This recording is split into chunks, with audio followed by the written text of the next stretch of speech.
말씀은 우리가 예배 드릴 때도 아주 중요한 말씀이긴 하지만 이 말씀은 우리가 어떻게 하나님께 나아갈 수 있는지에 대해서 정확하게 말씀해주고 있는 말씀입니다. 사람들은 예수 그리스도에 대해서, 예수 그리스도의 위대하심에 대해서 잘 몰라요. 그 위대하심을 신학적인 용어로 우월성이라고 해요.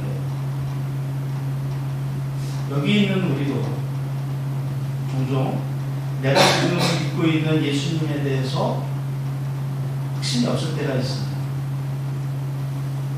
히브리서 이 성경이 쓰여지고 있을 그 당시에 초대교회 안에도 이런 비참한 일들이 일어났었어요. 예수님을 믿지만 예수님이 얼마나 위대하신지, 얼마나 높으시고 대단하신 분이신지 잘 몰라요. 그냥 나는 태어날 때부터 유대인이니까, 나는 태어날 때부터 하나님을 믿고 있는 집안이니까 믿는 거지. 그 예수님이 어떤 분이신지, 얼마나 위대한지를 잘 몰라요. 끊임없이 이어지는 박해와 유혹 속에서 유대인 출신의 기독교인들이 이 배교하는 일들이 일어나는 거예요. 원래 초기 기독교는요, 유대인들과 이렇게 관계가 멀지 않았어요. 바울 사도가 복음을 전할 때 보면 어디부터 먼저 가요? 항상 유대인들의 회당에 들어가서 거기서 복음을 전하거든요. 유대인들의 회당은요, 유대인 남자 성인 10명만 있으면 회당을 세울 수가 있어요. 그러니까 그 지역에 회당이 있다라고 하는 것은 어떻게 알 수 있어요? 유대인 남자 10명 이상은 있구나 라고 하는 걸로 알게 되는 거예요. 알 수가 있는 거예요. 그런데 이 점점 유대교와 기독교의 사이가 멀어지더니 AD 80년경에는 아예 유대교가 기독교를 이단으로 정죄하고, 유대교에서는 매번 우리처럼 신앙 고백을 할 때 이 기독교를 저주하는 기도문을 작성해서 이 기독교를 아예 하나님께서 저주해달라고 그렇게 기도를 하는 거예요. 그 이후로는 이 기독교와 유대교는 완전히 다른 길을 가게 되는 거죠. 심지어 사도 요한은 유대인들을 사단의 회당이라고 해요. 사단의 모임. 그 정도로 기독교를 박해하고 로마 군인들에게 기독교인들이 모여있는, 기독교인들이 누군지 고발하는 일들을 하게 되죠. 이 유대인 출신들의 이 기독교인들이 예수님을 배신하고 배교하고 떠나가면서 어떻게 되는 거예요? 믿음에서 점점 멀어지는 거죠. 히브리서 기자는 이런 현상 앞에서 그 원인과 이유를 이렇게 얘기를 해요. 그들이 예수 그리스도가 누구신지를 잘 모르기 때문에 그렇다. 정확한 진단이죠. 유대인들은요, 전통적으로 천사나 모세나 아론이나 여호수아나 멜기세덱 이런 것들을 섬기고 경외해요. 예수님이 그래서 이 히브리서에 보면 천사보다 우월하시고 모세보다 우월하시고 멜기세덱보다 우월하시며 모세나 그 어떤 것보다 그 어떤 사람보다 우월하신 분이 예수님이라고 말씀을 해두고 있어요. 왜요? 잘못 알고 있었기 때문에. 그래서 현재 내가 믿고 있는 예수님이 어떤 분이신지를 정확하게 바르게 아는 것은 굉장히 중요한 일이에요. 그리고 우리가 다 어렸을 때부터 또 가정이 신앙생활을 하고 믿음생활을 해봤기 때문에 나의 믿음이 정확하고 올바른 믿음이라고 그렇게 생각하면 안 돼요. 우리가 예수님 성경을 잘 알지 못하면 예수님을 잘 알 수 없어요. 우리가 예수님이 어떤 분이신지를 모르면 어떤 위험에 빠지게 되냐면 우리에게 고난이 닥쳐오고 어려움이 닥쳐올 때 이 현재를 이기고 헤쳐나갈 힘이 없어요. 예수님이 누구신지 모르기 때문에. 그럼 어떻게 하겠어요? 그냥 다른 세상의 방법대로 이걸 극복해 나가려고 하고 이걸 이겨나가려고 하는 거죠. 현재를 직시하면서 현재를 견딜 수 있게 하고 헤쳐나갈 수 있게 하는 그런 힘이 어디에서 나와요? 이 믿음에서 나와요. 그렇다면 나를 사랑하시는 주님, 나를 잘 아시는 주님께서 나와 함께 계심에도 불구하고 내가 원치 않는 어떤 일이 일어났을 때 이것이 예수님 때문에 이런 일이 나에게도 오는구나, 내가 믿음을 갖고 있기 때문에 이런 일이 나에게도 생기는구나 라고 했을 때 우리는 어떻게 하겠어요? 이것을 이겨나갈 힘이 생기는 거예요.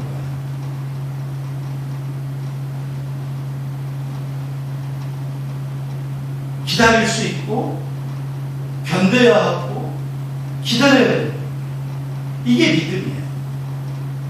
우리도 지금 이 시대의 한복판에서 이 믿음을 지켜나가면서 믿음의 사람으로 승리하기 위해 오늘도 예배 가운데서 하나님의 말씀을 듣고 그분의 음성을 그리고 그분의 마음을 우리가 알기 위해서 지금 애쓰고 있는 거예요. 때로는 인내하고 견디고 때로는 울고 기도하고 찬송하고 말씀, 이 믿음을 지키기 위해 힘쓰고 있어요. 오늘 우리가 이 은혜가 회복되기를 예수님의 이름으로 축복합니다. 오늘 우리가 그리스도인이라 해서 실제적으로 우리가 사회적으로 어떤 핍박을 받거나 불이익을 당하는 일은 없어요. 하지만 우리를 둘러싸고 있는 문화적 배경이라든지 또 이 세상의 가치관은 하나님의 말씀과 여전히 충돌하고 있어요. 요 근래 들어서 더 그렇죠. 그래서 예수님의 하나님의 말씀보다 어떤 문화, 어떤 이 세상의 가치관들을 더 따라가요. 그 가운데서 우리는 우리가 믿는 예수 그리스도가 어떤 분인지를 잘 알아야 돼요. 정말로 잘 알아야 돼요. 그래야 이 시대의 문화와 가치관에도 변하지 않는 믿음, 아니 오히려 이 세상 안에서 더욱 가치 있고 빛나는 믿음의 삶, 신앙의 삶을 살 수 있는 거예요. 그럼 우리가 이왕 예수 믿고 있는데 그냥 훔쳐갈 생각하지 맙시다. 우리가 그냥 다른 사람들하고 함께 그냥 있는 둥 마는 둥, 보일 듯 말 듯, 그렇게 살지 말자. 며칠 전에도 말씀을 같이 나눴는데 예수님의 말씀을 듣기 위해 모인 사람들에게 이런 말씀을 하세요. 너희는 세상의 빛이라. 산 위에 있는 동네가 다 드러나듯이 빛이 아무리 캄캄해도 어둠 가운데서는 이 빛이 다 드러나듯이 우리는 세상의 빛이라고 말씀하세요.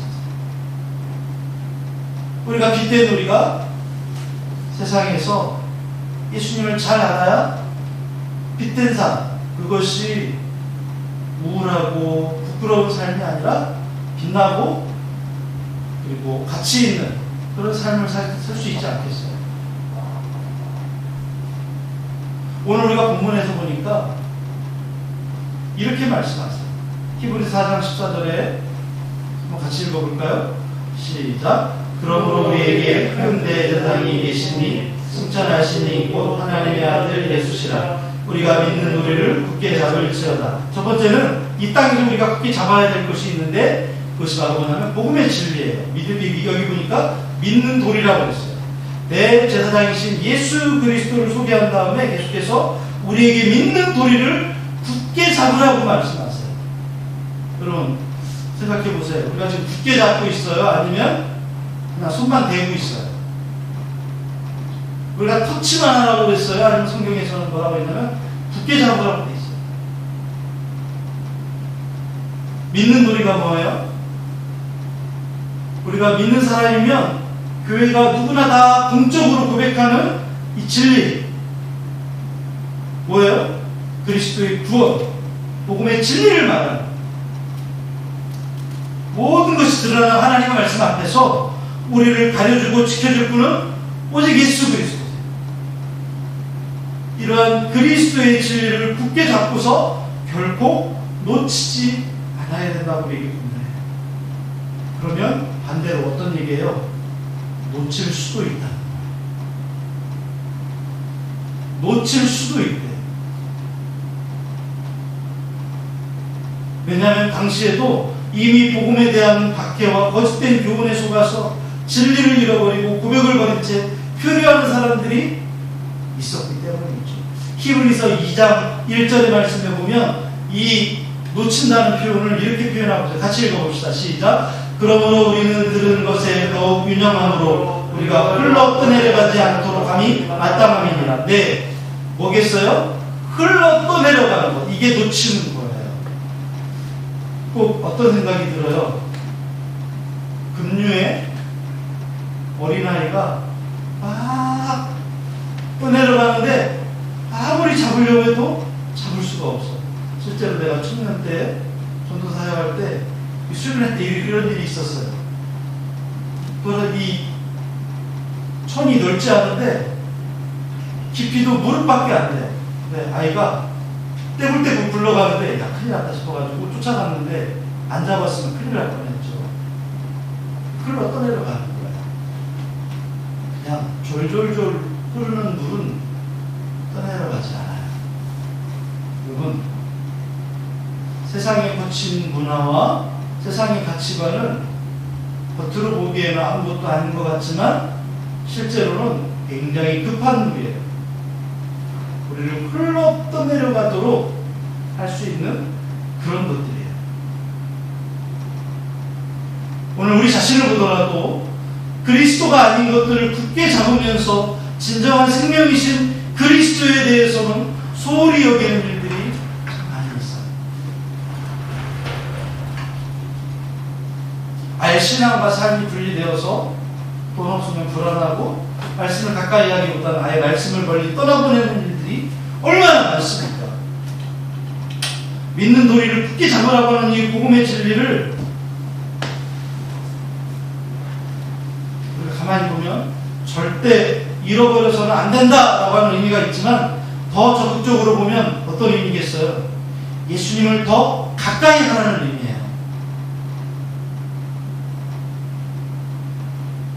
우리가 믿음의 가정에 살고 있고 우리가 다 이 기독교적 신앙 전통 안에서 살고 있으니까 그냥 손만 대고 있어도 나 예수님을 붙잡고 있는 거고 내 모든 환경들과 이런 것들이 다 예수님을 내가 잘 알고 있고 예수님과 함께 바싹 붙어 있는 거로 우리가 생각하지만 그렇지 않아요.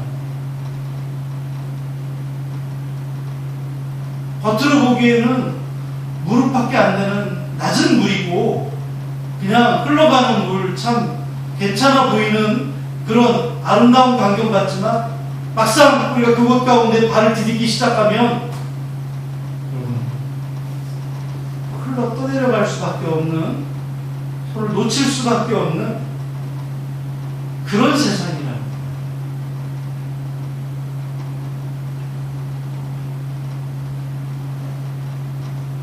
우리가 손만 대고 있으면 안 돼요. 예수님을 더욱 가까이 해야 돼요. 어떤 의미겠어요? 그럼 어떻게 살으라고요? 예수님을 가까이 하는 게 뭐예요? 우리 시간을 예수님과 더 의미 있고 친밀하게 사용하고 그거를 절대적으로 신뢰하라. 이거 쉽지 않죠? 이거 당장 오늘부터 해야 되는 일들인데 우리의 시간을 의미 있고 친밀하게 예수님과 함께 있으면서 어떻게 할까요? 우리의 외모와 흥미거리와 그것들과의 관계에 마음을 빼앗기지 말고 이런 것들이 우리의 궁극적인 구원과 행복을 가져오는데 장애물이 된다는 거예요.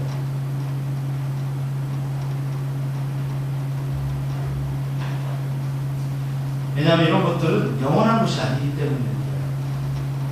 한순간에 사라져버릴 허무한 것들이에요. 아침 안개와 같은 것들이라고 말씀하죠.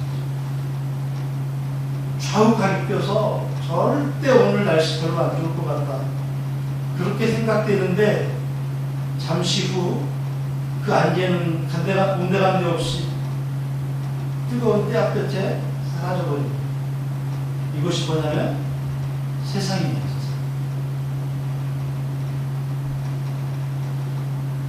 이걸 탐하다가는 오히려 시험과 올무에 빠지게 된다. 성경은요, 우리가 마태복음이라고 하는 마태, 마가, 누가, 요한복음 중에 마태복음과 이 히브리서,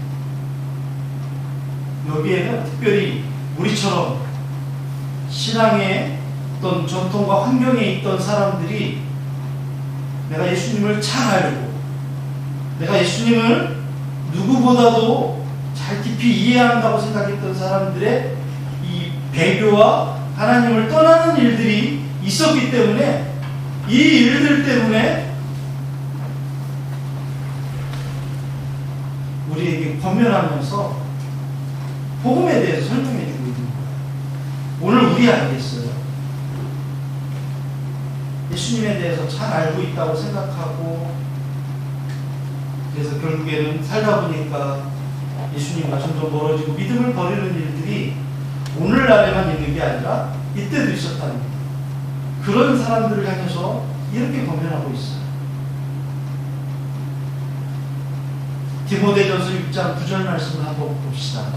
같이 읽어볼까요? 시작. 부활하는 자들은 시험과 올무와 여러가지 어리석고 해로운 욕심에 떨어지나니 곧 사람으로 파멸과 멸망에 빠지게 하는 것이다. 네, 그렇습니다. 이 세상은 뭐예요? 부하려고 하고 가지려고 하고 또 누리려고 하고 내가 중심이고 내가 제일 중요한 것들이잖아요. 근데 이런 게 어떻게 된대요? 해로운 욕심이에요. 사람으로 파멸과 멸망에 빠지게 한다는 거예요.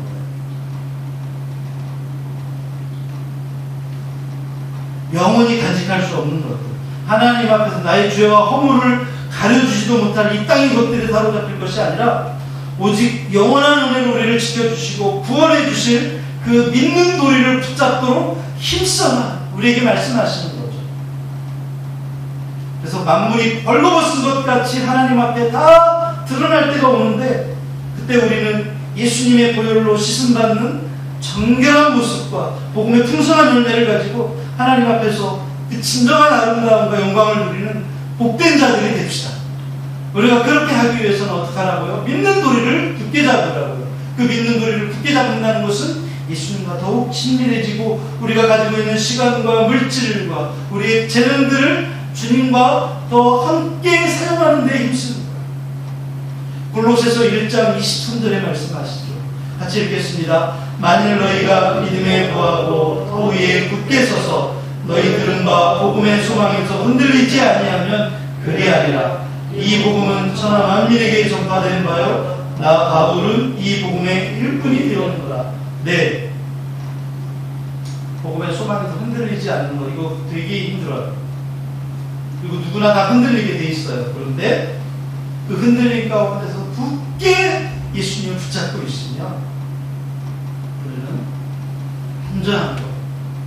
히브리서 10장 23절입니다. 같이 읽습니다. 또 약속하신 이는 미쁘시니 우리가 믿는 도리의 소망을 움직이지 말며 굳게 잡고. 네, 여기 미쁘다라고 하는 말은 우리 한국말은 맞는데 잘 안 쓰는 말이에요. 거의 기독교에서만 제일 많이 쓰는 단어예요. 이 미쁘다는 말은 신실하다는 말인데, 신실하다는 말도 종교적인 용어 같죠. 이 미쁘다는 말, 신실하다는 말은 우리말로 하면 믿을만하다는 뜻이에요. 여러분, 세상에 믿을만한 게 누가 있어요? 아무도 모르잖아요. 근데 약속하신 그분은 믿을만한데 우리가 믿는 도리의 소망을 움직이지 말며 굳게 잡아라. 약속하신 분이 누구예요? 우리 주 예수 그리스도시다. 우리가 무엇을 믿느냐, 누굴 믿느냐 굉장히 중요합니다. 예수 믿으면서도 세상을 의지하고, 예수 믿으면서도 사람을 의지하고, 예수 믿으면서도 나 자신을 의지하는 그런 일들이 참 많이 있어요. 근데 누구를 붙잡아야 되냐면 예수님을 붙잡아야 된다. 소망을 움직이지 않고 그걸 굳게 잡으라는 거예요. 두 번째, 주님은 우리의 연약함을 가장 잘 이해하십니다. 오늘 히브리 4장 15절에 보니까 우리에게 있는 대제사장은 우리의 연약함을 동정하지 못하실 리가 아니요. 그 다음에 모든 일에 우리와 똑같이 시험을 받으신 이로되 죄는 없으십니다. 이런 표현이 이방인들에게 잘 이해가 안 되는 표현이에요. 그런데 유대인들에게는 잘 이해가 돼요. 왜요? 하나님 앞에 나아갈 때는요, 무조건 흠없고 정결한 짐승만 바칠 수 있어요. 눈곱이 꼈거나 가죽이 찢어졌거나 발굽이 상했거나 아니면 피부병이 있거나 어디가 잘못된 짐승은 정결하지 못하기 때문에 하나님 앞에 나의 죄를 대신해서 바칠 수 있는 제물이 될 수 없어요. 내가 죄가 있는데 짐승까지 정결하지 못하면 되겠어요? 안 되죠. 그러니까 정결하고 흠없는 짐승으로 하나님 앞에 나의 죄를 위해서 대신 양이나 소를 잡아 바쳐야 되는데 그 양이나 소가 정결한 것처럼 흠이 없는 것처럼 예수 그리스도는 뭐가 없으시대요? 죄가 없으세요. 그 죄가 없으신 그분이 어떤 분이시냐면 우리의 연약함을 동정하지 못하실 리가 아니에요. 사람들에게 누군가에게 내가 어려울 때 나의 어려움을 동정받는다는 건 참 다행스러운 일이고 감사한 일이죠. 많은 사람들이 나를 비난하고 나에게 손가락질할 때 예수님은 나를 동정하시고 나를 대신 변호해 주시고 덮어주시는 분이라고 했어요. 그분은 우리와 똑같이 시험을 받으신 분이래요. 누가? 예수 그리스도. 그분이 우리의 연약함을 동정하신대요. 왜 동정할 수 있냐면 우리와 똑같은 시험을 받으셨기 때문에. 우리가 고난 가운데 있을 때 믿는 도리이신 예수님을 굳게 잡아야 될 이유가 여기 있어요. 우리에게 있는 대제사장 예수 그리스도는 우리의 연약함을 동정하십니다. 동정한다는 뜻은 원래 의미가 함께 고난을 받는다는 뜻이에요. 함께 고난. 나만 홀로 받는 게 아니라 예수님이 나와 함께 고난을. 그렇기 때문에 예수님께서 하나님의 자녀된 우리의 연약함을 가장 잘 아시고 헤아려 주실 수 있는 이유는 예수님께서 직접 모든 고난과 시험을 똑같이 체험해 보셨기 때문이죠. 물론 이 말씀은 인간이 당하는 모든 고난과 시험을 다 겪어보셨다는 의미는 아니에요. 왜냐하면 예수님은 독신 남성이었잖아요. 그것도 짧은 공생애의 삶을 사셨잖아요. 여성이나 기혼이나 아니면 노인과 같은 그런 사람이 겪어야 되는 고난은 겪으실 수가 없었어요. 우리와 똑같이 시험을 받으셨다라고 하는 말씀은 문자 그대로 모든 시험을 다 받으셨다는 뜻이 아니라 본질적인 의미에서 모든 시험과 고난을 겪으셨다는 의미로 받아들이는 거예요. 즉 예수님은 이러한 시험과 고난을 통해서 사람이 인간이 겪는 그 어떤 시험과 고난도 다 아시고 헤아리실 수 있는 분, 그렇게 이해합니다. 예수님은 우리의 시험과 고난을 멀리 떨어진 곳에서 그냥 구경하심으로써 간접적으로 하시는 게 아니에요. 그분은 하나님의 아들로서 모든 특권을 내려놓으시고 그야말로 우리와 완전히 똑같은 모습이 되심으로써 우리가 겪어야 될 그것도 가장 고통스럽고 위험한 시험과 고난을 모두 겪으셔요. 로마 제국의 식민지였던 유대에서 가난한 목수의 아들로 태어나시고 자라셨기 때문에 가난하고 연약한 사람들이 겪어야 되는 슬픔과 아픔을 다 아시죠.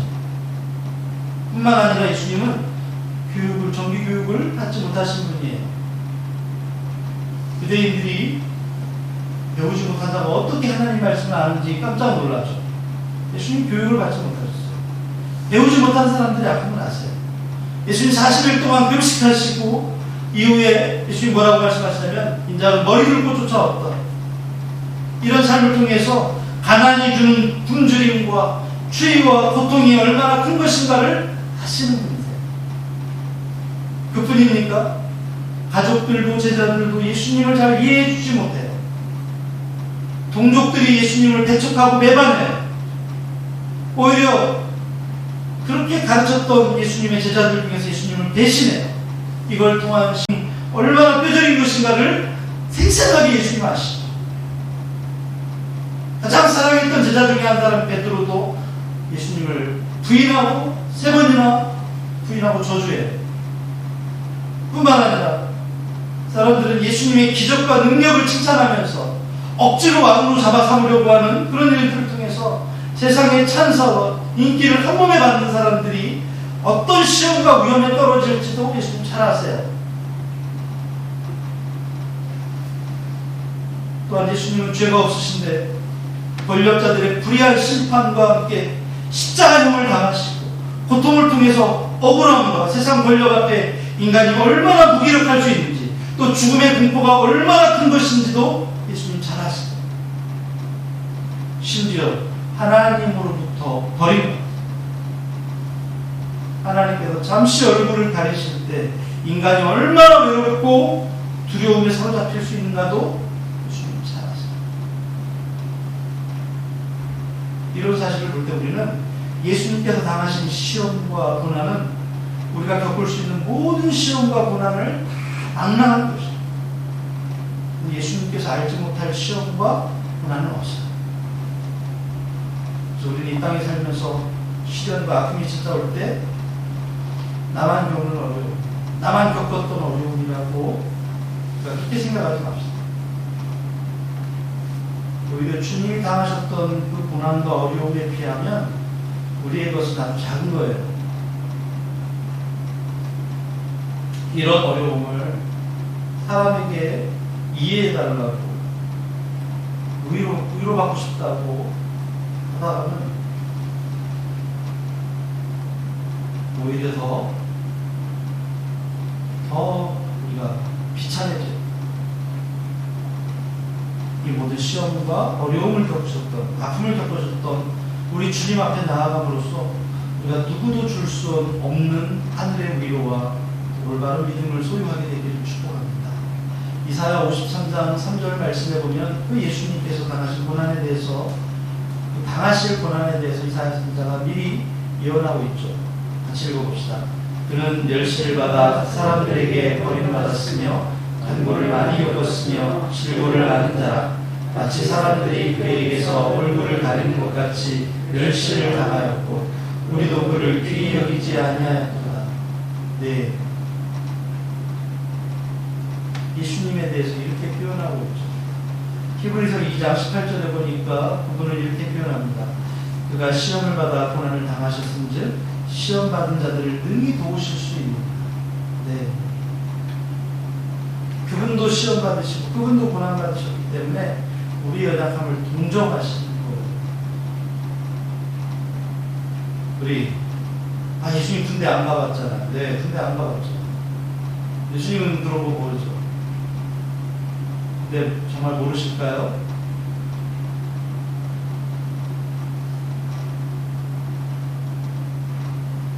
예수님은 우리 시대처럼 돈이 순간순간 필요한 시대에 안 살아보셨잖아요. 물론 그럴 수 있죠.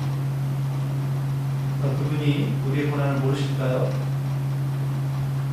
다 아시죠. 우리가 하나님 앞에 외면당하는 것 같은, 내 기도가 하나님 앞에 외면당하는 것 같은 그런 두려움과 어려움이 있죠. 시련이 있죠. 예수님 모르실까요? 아시죠. 네요. 예수님이 아신대요. 그러면 그 우리의 어려움을 동정하시는 분 앞에 우리가 어떻게 해야 될까요? 세 번째는 은혜의 보좌 앞으로 나아가야 돼요. 알면 끝나는 게 아니라 그분 앞에 나아가요. 우리가 오늘 믿는 그 도리를 굳게 잡은 사람들이 예수님이 나를 잘 아시니까 그것으로 끝나는 게 아니라 이제는 그분과 함께 은혜의 보좌 앞에 나아가요. 히브리 4장 15절이에요. 같이 읽어봅시다. 시작. 그러므로 우리는 긍휼하심을 받고 때를 따라 돕는 은혜를 얻기 위해 은혜의 보좌 앞에 담대히 나아갈 것이며. 네, 그렇습니다. 때를 따라 돕는 은혜를 얻기 위해 순간순간 은혜의 보좌 앞에 담대히 나가라고 말씀하세요. 이 담대히라는 말의 의미는 내 신분, 내 처지를 부끄러워하지 않고 그 당시 노예나 야만인들, 로마 사람이 아니면 다 야만인이라고 여겼어요. 이 로마가 전쟁에 나가서 잡아온 사람들은 다 노예예요. 그리고 로마 사람이 아닌 다른 사람들은, 일반인들은 다 야만인이에요.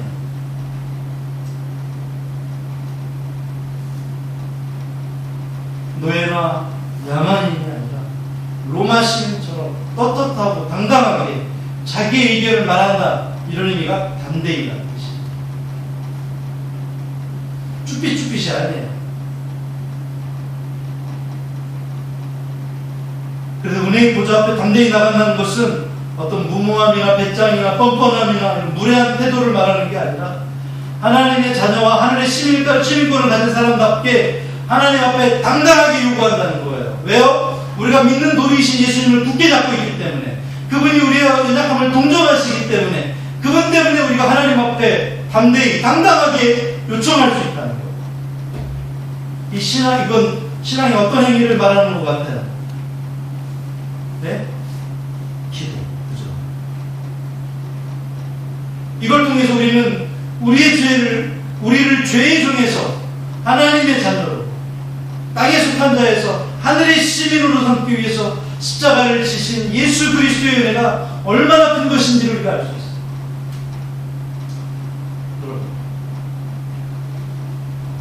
여기에 더해서 우리가 때를 따라 돕는 은혜를 얻기 위해서 언제든지 은혜의 보좌 앞에 나아갈 수 있다라고 하는 사실은 구약의 역사를 보면요, 이거는 정말 최상의 은혜이자 축복이에요. 왜냐하면 아무리 하나님으로부터 축복받고 특권을 가진 사람이라 해도요, 심지어는 대제사장조차 성전의 그 지성소에는 1년에 딱 한 번 7월 15일 이 대속죄일에만 간신히 들어갈 수가 있어요. 그것도 어떻게 가는 줄 알아요? 대제사장도 사람이니까 자기의 죄를, 자기가 혹시 죄져서 하나님 앞에 나가면 자기도 죽거든요. 그러니까 송아지를 잡고 그 송아지의 피를 들고 이 속죄소로 나가서 자기의 죄를 용서한다. 그리고 다시 나와서 온 백성, 모든 국민들의 죄를 위해서 양을 잡은 피를 가지고 다시 속죄소로 나가요. 만약에 대제사장이 거기서 죽었다 그러면 하나님이 용서하지 않는 거예요. 송아지 피를 들고 갈 때 거기서 죽었다 안 나온다 그러면 그건 자기 죄 때문에 죽은 거예요. 만약 양의 피를 들고 갔을 때 안 나왔네? 그러면 온 국민의 죄가 용서하지 못한 거예요. 그러니 어떻게 해요? 대제사장이 아무렇게나 덜렁덜렁 갈 수 있어요? 큰일 나죠. 몸도 마음도 모든 것들을 정결하게 하고, 그리고 이 피를 들고 나갈 때도 내 생명도 걸려있고 우리 온 백성의 생명도 다 걸려있어요. 이게 대제사장이 1년에 딱 한 번 하나님 앞에 나아가는 방식이었어요. 여기에 비교하면 우리가 담대히 나갈 수 있다라고 하는 것은 이건 거의 기적이에요. 획기적인 변화예요. 우리는 아무런 재물이 없어도 언제나 원할 때 하나님의 보좌 앞에 자유롭게 나갈 수 있잖아요. 엄청난 은혜죠. 축복이죠. 하나님은 고사하고, 여러분, 일반 백성들이 왕 앞에 나아갈 때도요, 왕이 가서 내 처지 좀 봐주세요. 이게 가능했겠어요? 심지어 죄인으로 몰려 재판받는다고 한다면 그것도 변호인의 조력을 받아서 왕에게 재판을 받는다. 상상은 못하는 일들이죠.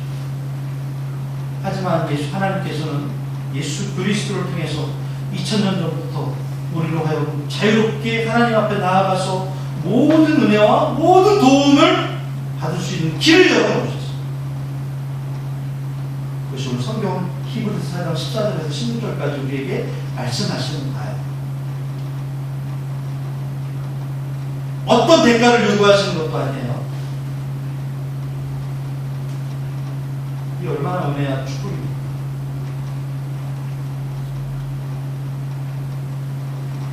근데도 이 놀라운 은혜, 우리가 이 기도를 아직도 부담스러워하고 있습니다. 오늘 우리는 하나님께서 그리스도를 통해 열어놓으신 이 기도라고 하는 이 길이 얼마나 귀하고 놀라운 축복인가를 다시 깨닫고 기도의 자리, 은혜의 자리로 나아가게 되기를 축복합니다. 다니엘서 9장 18절 말씀 봅시다. 시작. 나의 하나님이여 귀를 기울여 들으시며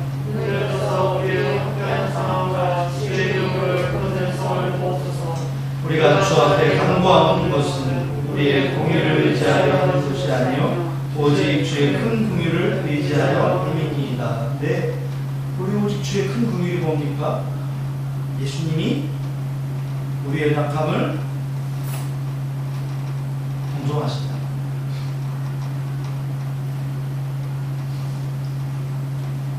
요한복음 14장 13절 14절에도 이렇게 말씀하십니다. 너희가 내 이름으로 무엇을 구하든지 내가 시행하리니 이는 아버지로 하여금 아들로 말미암아 영광을 받으시게 하려 함이라. 내 이름으로 무엇이든지 내게 구하면 내가 행하리라. 이것이 예수님께서 우리에게 은혜의 보좌 앞에 담대히 나아갈 수 있도록 열어놓으신 예수님의 조치예요. 오늘 우리는 우리의 능력의 원천이 하나님의 말씀에 잇된 삶을 살기 위해서 믿음의 도리를 굳게 잡고 은혜의 보좌 앞에 담대히 나아가는 것을 잊지 맙시다. 저도 기도하면서 은혜의 보좌 앞에 나아갈 수 있도록 하신 예수님에 대해서 전해야 되겠다고 하는 마음이 들었어요. 왜냐하면 단순히 기도에 잘 응답받아야 되겠다는 마음이 들어서가 아니라 나의 불의함과 나의 연약함에도 불구하고 우리가 하나님께 나아갈 수 있는 유일한 이유가 예수님 때문인데 그 예수님을 믿고 있는 우리가 예수님 앞에 하나님 앞에 나아가지 못하고 하나님 앞에 구하지 못하고 있는 거예요.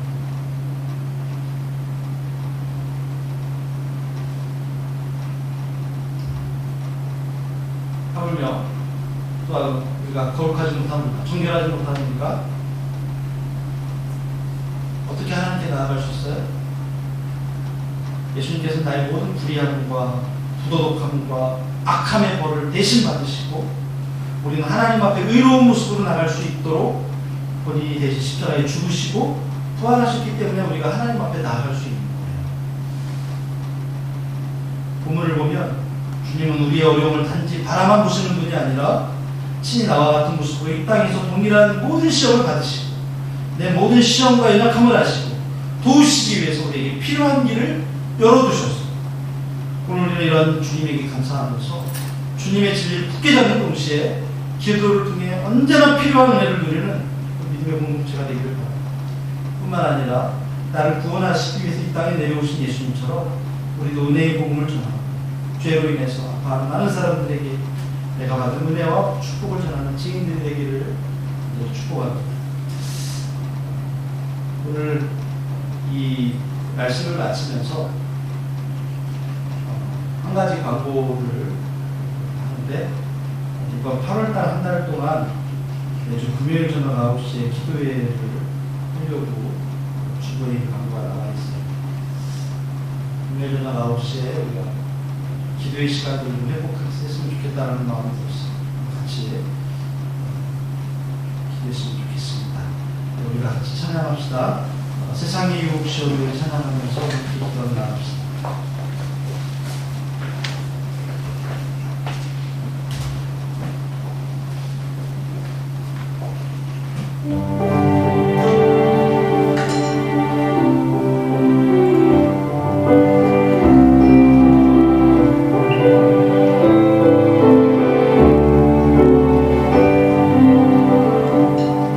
세상의 유혹 시험이 내게 몰려오네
미리 아시고 시험하시고 우리를 동정하시는 주 하나님, 우리 연약함과 우리 모든 부족함이 있지만 우리 예수님 주시고 부활하신 예수님 의지하여서 하나님의 은혜 보좌 앞에 나아가오니 우리를 긍휼히 여기시고 불쌍히 여기셔서 받아주시고 또 우리의 기도의 제목 가운데 응답하여 주시옵소서.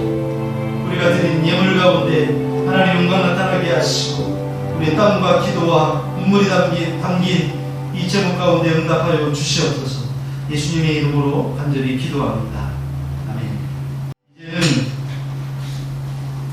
믿는 도리를 굳게 잡고